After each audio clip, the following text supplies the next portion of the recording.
특별히 있는 부르심을 받은 자들이 이 땅에서 얻는 유익에 대해서 계속하고 있는데요. 첫째는 칭의, 의롭게 되는 것이었습니다. 둘째는 양자로 하나님의 자녀가 되는 것이고, 오늘은 성화, 하나님의 성품을 닮아가는 것입니다. 그래서 오늘의 제목이 하나님의 성품에 참여하라라고 지었습니다. 칭의와 양자는 단회적인 사건으로 번복되지 않고 한 번에 일어나는 일입니다. 그래서 소위를 문답은 그 두 가지를 하나님께서 값없이 주시는 우리의 은혜의 행위라고 기록하여 있습니다. 그러나 성화는 단회적인 사건이 아니라 우리의 삶의 모든 부분들이 하나님의 모습을 닮아가는 것입니다. 그래서 이것이 쉽지 않습니다. 때로는 우리가 믿음이 있는 것 같아가도 허물과 죄와 유혹 앞에 넘어지고 나면 과연 나의 믿음은 무엇인가?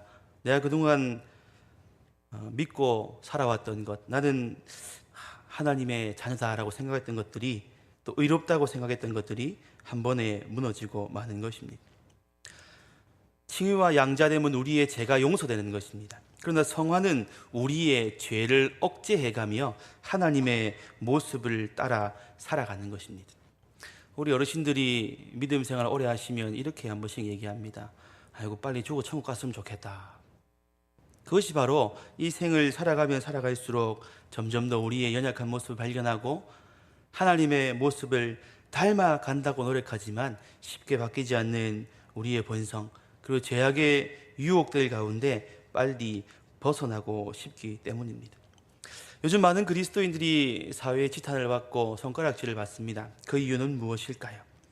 이전에는 많은 그리스도인들이 욕 듣는 이유가 바로 세상 사람들과 달랐기 때문이었습니다. 야, 너희도 우리가 똑같은 사람인데 같이 술 먹고 같이 거짓말하고 같이 도둑질하자, 왜 너희라고 안 하냐?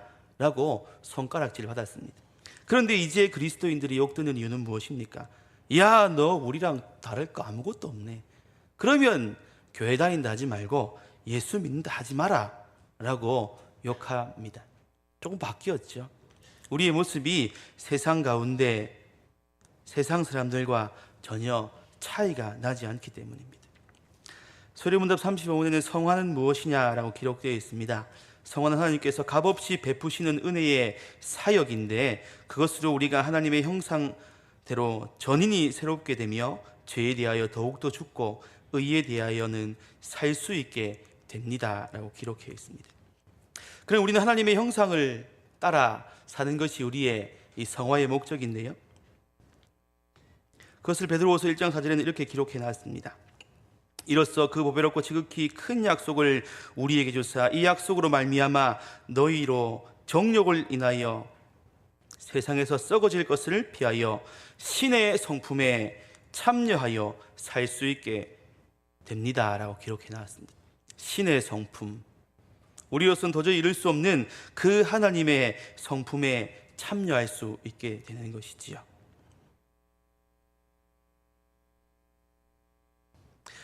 그러면 우리가 하나님의 형상을 따라 살아가는 것이라 그랬는데, 우리가 하나님을 언제 보았어야지 따라할 것 아닙니까? 흉내라도 낼 것 아닙니까? 그럼 하나님의 형상은 우리는 어떻게 알 수 있을까요? 오늘 읽으신 본문 가운데 24절에 보면 하나님을 따라 의와 진리의 거룩함이라고 기록하고 있습니다. 소위 문답에는 하나님의 형상에 대하여 말할 때 신문에 보면 인간은 하나님의 형상을 따라 지음받았는데 하나님의 형상은 의와 지식과 거룩이라고 그렇게 말하고 있습니다. 하나님이 손이 있고 발이 있고 눈이 있고 입이 있으신 것이 아니라 하나님의 성품을 따라 지음받은 것이 인간이라고 말하였습니다. 그래서 하나님은 항상 옳으신 것입니다. 하나님이 말씀하시고 하나님이 택하시고 하나님이 결정하신 것에 틀린 것은 아무것도 없습니다. 그분은 완전한 의이고 완전한 진리이고 완전한 바른 것이지요. 그래서 하나님의 기준에 우리 구원받은 사람들이 하나님의 뜻에 합당하게 살아가기 위하여 주신 법칙이 바로 십계명이고 율법입니다. 죄송합니다. 그래서 우리 입장에서는 이것을 지키고 살아갈 수 있는 방법이 도저히 없습니다. 율법 앞에 서면 설수록, 하나님, 의 되신 하나님 앞에 가까이 가면 갈수록 우리의 때묻고 더럽고 추한 모습이 점점 더 밝히 드러나게 되는 것이지요. 그러나 우리가 잃어버린 의, 잃어버린 상실된 의를 다시금 우리가 회복할 수 있는 것은 바로 예수 그리스도께서 이루신 의가 우리에게 전가되기 때문입니다. 그리고 진리의 거룩은 구별된 것을 말합니다. 성경에서 계속하여 구별이라고 말할 때 거룩을 말씀하십니다. 그래서 너희는 거룩한 백성이다. 너희는 구별된 거룩한 땅에 살 것이다. 너희는 구별된 거룩한 말씀과 계명을 지켜 행하라 라고 말합니다. 하나님은 우리와 죄와 더러운 것과 완전히 구별되신 분이셨습니다. 그래서 레위기 11장 45절에 나는 너희 하나님이 되려고 너희를 애굽 땅에서 인도해낸 여호와라. 내가 거룩하니 너희도 거룩할지어라 라고 말씀하고 있습니다. 신약 베드로전서 1장 6절에도 기록되었을 때 내가 거룩하니 너희도 거룩하라 라고 그렇게 말씀하셨습니다. 그런데 이런 하나님의 거룩하고 의로운 형상을 우리는 닮아가야 하지만 실질적인 우리의 형상은 어떠한 모습입니까? 오늘 읽으신 본문 17, 18, 19절에 나와 있는 말씀을 요약하면 허망한 것을 행하는 존재들, 그리고 총명, 즉 생각이 어두워지고 지식이 결여된 상태에서 무엇이 옳고 그른지 판단하지 못하고 살아가는 존재들, 마음이 돌같이 딱딱이 굳어져서 이것이 죄인 줄도 알면서 전혀 꺼리낌 없이 하나님의 생명에서 떠나 있는 자들, 그리고 계속하여 이것이 잘못된 것이다라고 지적하지만 감각이 없는 자가 되어 자신을 방탕의 방임이란 말의 뜻을 찾아보니까 넘겨주다입니다. 방탕하고 허망된 것에 우리를 넘겨주어 모든 더러운 것을 욕심으로 행하게 하는 상태가 우리의 상태라고 말하고 있습니다. 또한 예수님께서는 이런 우리 속에서부터 본질적으로 흘러나오는 더러운 것을 말씀하시며 마가복음 7장 21절에 속에서 곧 사람의 마음에서 나오는 것은 악한 생각 곧 음란과 도적질과 살인과 간음과 탐욕과 악독과 속임과 음탕과 흘기는 눈과 해방과 교만과 광패니 이 모든 악한 것이 다 속에서 나와 사람을 더럽게 한다고 우리의 본질적으로 잃어버린 그릇된 우리의 실질적인 형상을 말씀해 주고 계십니다. 그렇다면 우리가 하나님의 형상을 보았다면 우리는 더 잘할 수, 하나님의 형상을 잘 따라갈 수 있지 않겠습니까? 그래서 예수님께서 이렇게 말씀하셨습니다. 요한복음 저자 요한은 요한복음 1장 18절에 본래 하나님을 본 사람이 없으되 아버지 품속에 있는 독생하신 하나님이 나타나셨느니라. 예수님에 대한 말씀이지요. 그리고 오늘 오전 중에 목사님께서 말씀하신 요한복음 14장 9절에도 말씀이 나옵니다. 빌립이 예수님께 예수님 하나님의 모습을 보여주십시오. 하나님을 한번 보고 싶습니다 라고 말했을 때에 예수님께서 빌립아 이렇게 오랫동안 내가 너희와 함께 있었는데 너희가 알지 못하느냐. 나를 본 자는 아버지를 보았다라고 그렇게 말씀하고 계십니다. 그래서 우리가 본받아야 될 형상의 하나님의 형상의 본질, 그것은 바로 예수 그리스도라는 것이죠. 그래서 우리는 예수 그리스도의 그 성품을 따르고 쫓고 그곳으로 방향을 두고 매진하고 쫓아가야 한다는 것입니다. 성경의 모든 부분, 구약은 딱 잘라 오실 예수님에 대하여 말하고 있고, 그리고 신약은 오신 예수님에 대하여서 계속하여 기록하고 있습니다. 그래서 우리는 예수 그리스도의 형상을 닮아가는 것, 그것이 바로 하나님의 성품, 신의 성품을 닮아가는 것입니다. 이번 주에 이제 성탄절이 있습니다. 예수님께서 우리의 죄를 대속하기 위해 오신 날 뿐만 아니라 참 사람으로, 온전한 사람으로 사는 것이 무엇인지 사람으로서 모범을 보여주고 계십니다. 우리의 부족함을 말할 때 우리는 항상 이렇게 말합니다. 핑계를 대기도 하죠. 괜찮다. 아무개 집사도 그러던데 뭐 나라도 안 되겠나. 뭐 아무개 장로님도 그랬었던데 내라고 못할 바냐. 뭐 아무개 목사님도 옷에 뭐 그랬었던데 이 정도는 해도 괜찮다. 이것은 죄인된 사람에게 고작 우리의 기준을 두고 살아가는 것입니다. 우리의 죄를 합법화시키기 위하여서 우리가 예수님의 형상을 미처 쫓아가지 못함을 우리는 스스로 만족하려고 아무개도 그러고 그 사람도 그렇게 하고 이 사람도 저렇게 하던데 우리도 그렇게 하면 안 되겠냐? 내가 이렇게 잘못하는 것, 비록 허물이 있는 것, 그렇게 흠 받을 짓 아니지 않느냐라고 그렇게 덮고 맙니다. 그러나 우리의 성화의 목적은 사람이 아닙니다. 바로 예수님이시죠. 그래서 오늘 에베소서 4장 20절에는 오직 너희는 그리스도를 이같이 배우지 아니하였느니라. 진리가 예수 안에 있는 것 같이 너희가 과연 그에게서 듣고 또한 그 안에서 가르침을 받았다. 그러니 너희의 성화의 목적은 이 땅에 어떠한 사람, 어떠한 너보다 앞서간다고 생각하는 사람, 직분을 받은 사람, 그 사람이 기준이 아니라 예수 그리스도의 형상에 이르는 것, 예수님께 배운 대로 예수님처럼 살아가는 것, 그것이 우리의 성화의 목표점이라고 분명히 말하고 있습니다. 사랑하는 성도님들, 우리가 실질적인 삶의 현장 가운데 나가서 내가 그리스도인이라고 밝히기는 쉽지 않지요. 직장 생활을 같이 10년, 15년 한 사람인데 옆 사람이 내가 교회 간다고 하니까 깜짝 놀라는 수가 있습니다. 아이고, 부장님 교회 다니십니까? 아이고, 뭐 집사라고 예.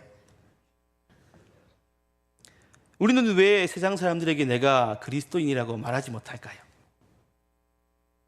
그것은 바로 우리의 삶이 예수님의 삶과 너무 동떨어져 있기 때문입니다. 과연 내가 예수 믿는다고 말했을 때에 내 삶으로 인하여서 예수님이, 하나님이, 교회가 손가락질 받을까 싶기 때문입니다. 그리고 그렇게 밝히지 않고 살아가는 것이 더 편한 것이지요. 그런데 우리가 세상 가운데 내가 그리스도인이라고 말하지 않는다면 세상은 우리에게 반문할 것입니다. 당신이 그리스도인입니까? 라고 우리에게 물을 것입니다. 누가복음 12장 9절에 예수님께서 이렇게 말씀하셨습니다.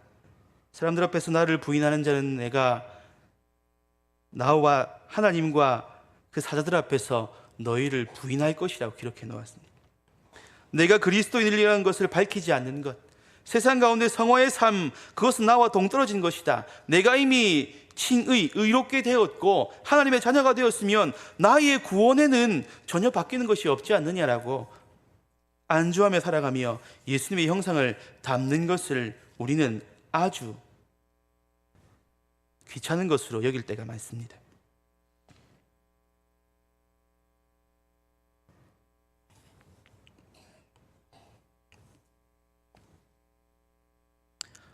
그렇다면 우리는 어떻게 살아가야 할까요? 세상 가운데 우리가 당당히 그리스도인이다, 나를 통해 하나님의 성품을 알라, 예수님이 어떤 분인지 나를 통해 알라라고 당당히 외치고 말할 수 있는 그 방법은 바로 새 사람을 입는 방법밖에 없습니다. 오직 너희는 심령이 새롭게 되어 하나님의 따라 의와 진리의 거룩함으로 지으심을 받은 새 사람을 입는 것. 그 첫 번째는 바로 우리의 심령이 새롭게 되는 것입니다.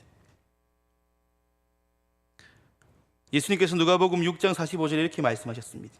선한 사람은 마음에 쌓은 선에서 선을 내고 악한 자는 그 쌓은 악에서 악을 내나니 이는 마음에 가득한 것을 입으로 말함이라 라고 말합니다. 그리고 예수님께서는 7장 20절에 그러므로 그들의 열매로 그들을 알라, 그들의 삶으로 그들이 과연 참 하나님의 사람인지 거짓인지 그들을 구별하라고 말씀하셨습니다. 우리는 어떤 말을 하고 살아갑니까? 우리 입술에서 흘러나오는 말이 비방과 시기와 질투와 절망과 음탕과 거짓이라면 우리는 심령이 새롭게 되어야 합니다. 심령이 새롭게 되는 일은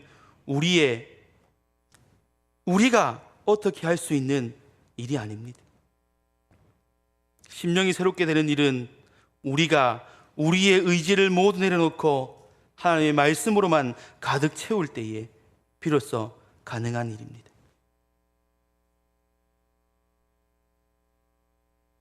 그리고 또한 죄에 대하여 죽는 것입니다. 에베소 4장 22절에 너희는 유혹의 욕심을 따라 썩어져가는 구습을 쫓는 옛 사람을 버리고 오직 심령으로 새롭게 되어 하나님을 따라 의와 진리와 거룩함으로 지으실 받은 새 사람을 입는다 라고 말씀하셨어요. 우리가 보통 죄를 지을 때에 이것이 죄인 줄 모르고 짓는 사람은 잘 없습니다. 이것이 뻔히 죄인 줄 알고 이것은 하면 하나님께서 기뻐하지 않는 일이라는 것을 압니다. 그런데 우리가 죄를 짓고 개가 토하였던 것들을 주워 먹고 돼지를 씻어 놓으니까 다시 더러운 곳에 뒹구는 이유는 바로 우리의 마음 가운데 감각이 없고 하나님의 말씀 앞에 우리가 굳어져 있기 때문입니다. 하나님의 말씀은 분명합니다. 하나님의 계명은 분명합니다. 하지만 그것보다 내 의지, 내 선택, 내가 하고자 하는 것이 유혹이 더 강하기 때문이지요.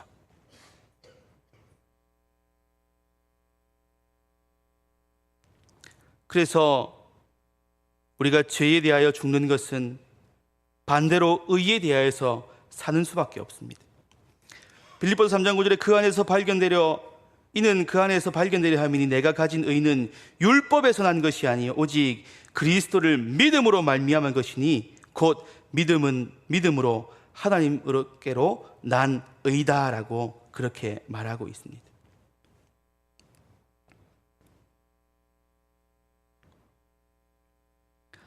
우리는 매일매일 고민을 해야 합니다.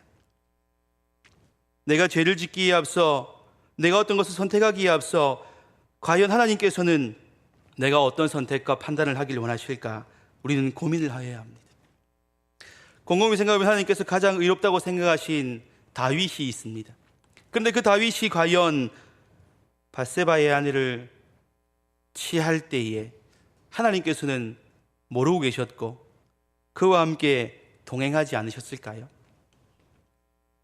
하나님은 다 알고 계셨고 옆에서 보고 계셨고 함께 그 장소와 시간에 존재하셨습니다. 그런데 문제는 우리가 하나님의 존재를 잊고 망각하기 때문에, 우리의 마음이 굳어졌기 때문에, 우리의 감각이 없는 자와 같이 되었기 때문에 우리를 방탕에 방임하여 모든 우리의 욕심을 쫓아 살아가게 만든다는 것입니다. 제가 신대원에 입학하기 전에 한 번의 시험이 안 돼요. 햇빛도 안 들어오는 지하방에서 공부를 계속 하고 있었습니다.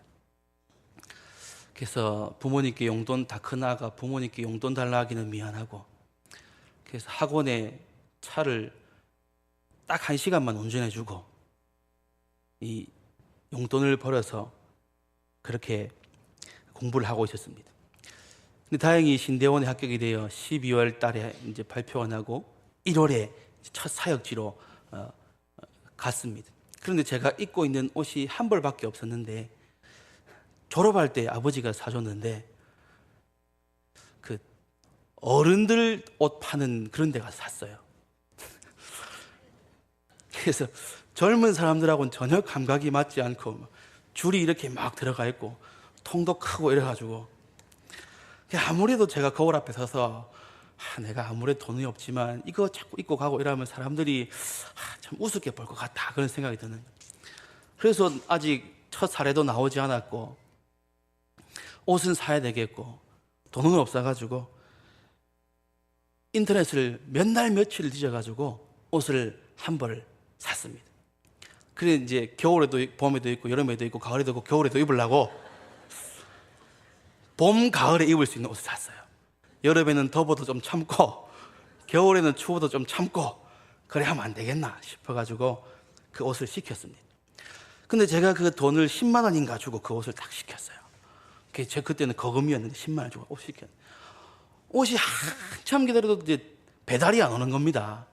그래갖고 오면 퍼뜩 입어가지고 입고 갈긴데 하도 안 와서 제가 전화를 했어요. 그래갖고 제가 이래 해서 옷을 시켰는데 이 옷이 아직 도착 안 했습니다. 좀 알아봐 주십시오. 그러니까 그 사람이 제가 알아보고 빨리 붙이도록 하겠습니다. 죄송합니다. 그랬어요. 그러니까 그 다음 날이 되니까 택배가 드디어 도착한 겁니다. 그래서 제가 기쁜 마음으로 이제 그 택배를 받아가지고 착 열어서 보니까 저는 분명히 옷을 한 벌 시켰어요. 위에 밑에 마이 하나 바지 하나를 시켰습니다. 그런데 옷이 두 벌이 왔어요. 두 벌이. 사이즈도 똑같고 색깔도 똑같고 디자인도 똑같은 거. 그러니까 제가 주문해 놓은 게 어디 밀리가 있다가 제가 전화를 하니까 안 들어갔는 것 같다 싶어서 한 벌을 더 포개서 왔습니다. 그래가지고 제가 고민을 했습니다. 하나님, 제가 돈이 없다고, 가난하다고 이것을 과연 선물로 주신 것일까? 그래서 혹시나 택배 회사나 옷 회사에 전화가 오면 돌려줘야 되겠다 싶어가지고 두 벌 다 아니고 가만히 걸어놨어요.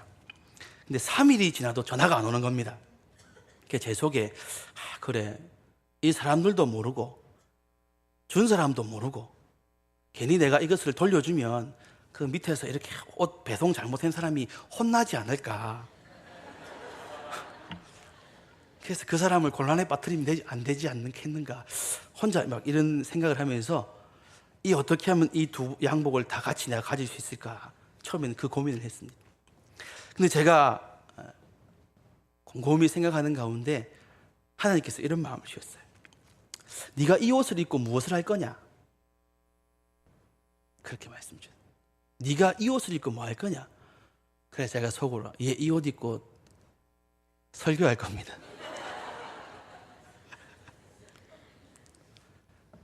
그러니까 정신이 번쩍 들었어요. 새 사람을 입으라. 새 사람을 입으라. 그 말씀이 생각났습니다. 그래서 제가 당장에 정신을 차려가지고 똑같은 옷이니까 한 벌을 빨리 전화해서 그 전화 걸었어요. 택배가 잘못 왔습니다. 그러니까 전혀 그런 일이 없습니다. 이렇게 하는 거예요. 전혀 그런 일이 없지만 저는 두 벌 받아서 어쨌든 한 벌을 보내겠습니다. 알아서 하십시오. 라고 그렇게 보냈어요. 우리의 인생에서는 항상 이런 선택과 고민들이 있습니다. 다른 사람이 알지도 못하는 것, 나만 선택할 수 있고 내게 득이 되고 내 이익과 내 생각과 논리와 이성으로 판단해도 이것이 맞는 일이 되고 내게 이득이 되는 일이 있을 수도 있습니다. 그러나 우리가 예수 그리스도 그분의 성품을 따라 살아간다면 아무도 보는 사람이 없어도 누구 한 사람 나에게 지적하는 사람이 없더라도 말씀이 내게 이야기하시고 성령이 내게 진림을 주신다면 우리는 어떤 길이 옳은 길이고 무엇이 우리가 죄에 대하여 죽여야 되는 일이고 어떻게 사는 것이 의에 대하여 살아가는 일인지를 우리는 잘 알고 있습니다. 그래서 우리는 어떻게 하나님의 형상을 따라갈 것인가? 그것은 바로 하나님의 뜻을 먼저 알아야 합니다. 하나님의 뜻은 무엇인가? 바로 성경에 기록되어 있습니다. 오늘 많은 크리스찬들이 성경을 읽지는 않습니다. 하지만 CTS는 맨날 틀어놔요. 찬양은 매일 불러요. 그리고 그것이 마치 찬양이 하나님의 말씀인 것처럼 그냥 내게 주어진 말씀이 아닌 대상이 없이 떠들어지는 그 말씀을 붙들고 살아가기를 원합니다. 그러나 하나님께서는 이 사랑의 편지를 그 다른 누군가가 아닌 내가 읽기 위하여 하나님의 뜻이 무엇인지, 무엇이 하나님의 영광을 위해 살아가는 건지 깨닫게 하시기 위하여 이 성경을 나를 위해 기록하셨습니다. 그래서 성경을 읽고 예배에 나와 말씀을 듣는 것, 그래서 먼저 하나님의 뜻이, 하나님의 형상이 예수님께서 어떻게 사셨는지 우리는 알아야 한다는 것이지요. 그래서 호세아 4장 6절에는 내 백성이 지식이 없어 망한다 라고 기록되어 있습니다. 세상의 많은 학문과 세상의 많은 지식은 담고 있지만 하나님에 대한 지식, 하나님을 알고자 하는 마음이 없다면 우리는 하나님의 형상을 따라 살아갈 수 없는 것입니다. 그리고 우리는 아는 것에 그치지 말아야 합니다. 알았다면 그것을 이루기 위해 행하여야 합니다. 그런데 우리는 매일매일 부족함을 느끼죠. 말씀을 읽으면 우리는 분명히 압니다. 내 가운데 잘못되고 있는 것이 무엇인가? 말씀과 나의 차이가 무엇인가? 말씀은 이렇게 행하라고 하는데 내 삶은 반대로 가고 있구나. 우리는 깨닫습니다. 그렇지만 우리의 뜻대로, 하나님의 뜻대로 살기가 쉽지 않죠. 그래서 필요한 것이 바로 하나님의 뜻대로 살기를 구하는 기도입니다.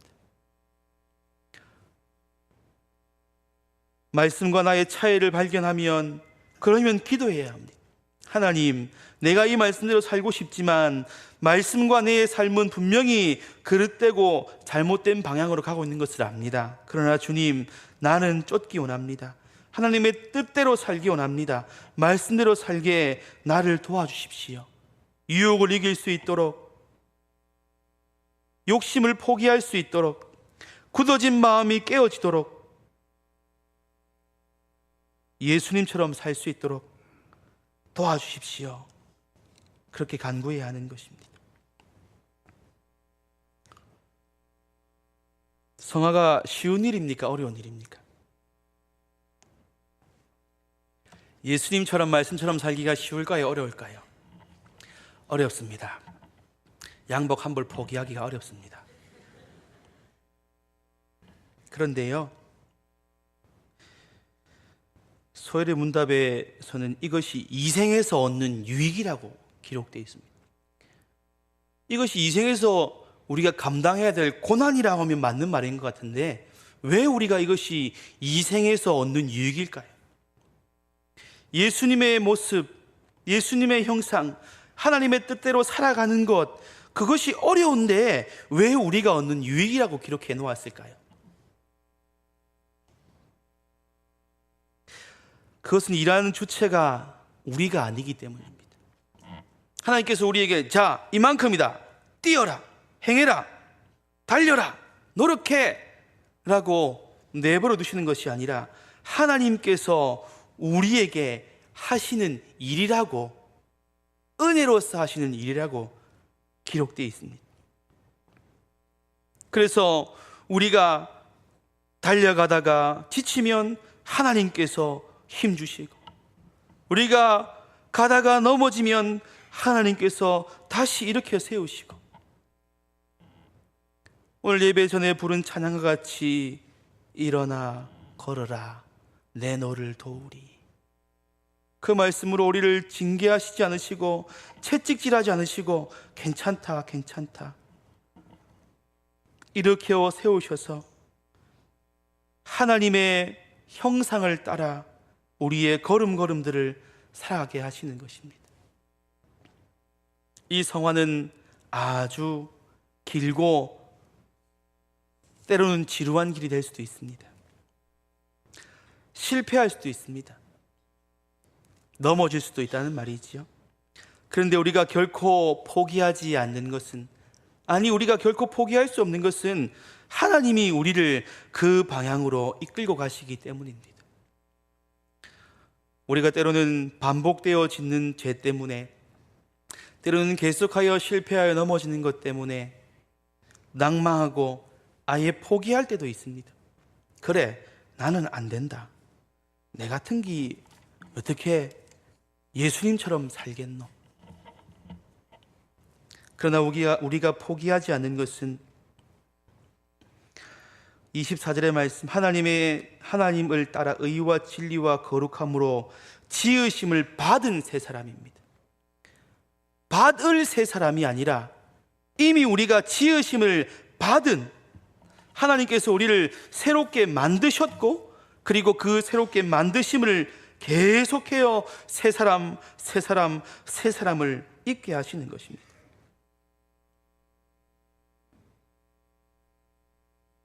이제 말씀을 마치겠습니다. 사랑하는 성도님들, 예수님을 따라가는 것은 어려운 일이지만 어려운 일이 아닙니다.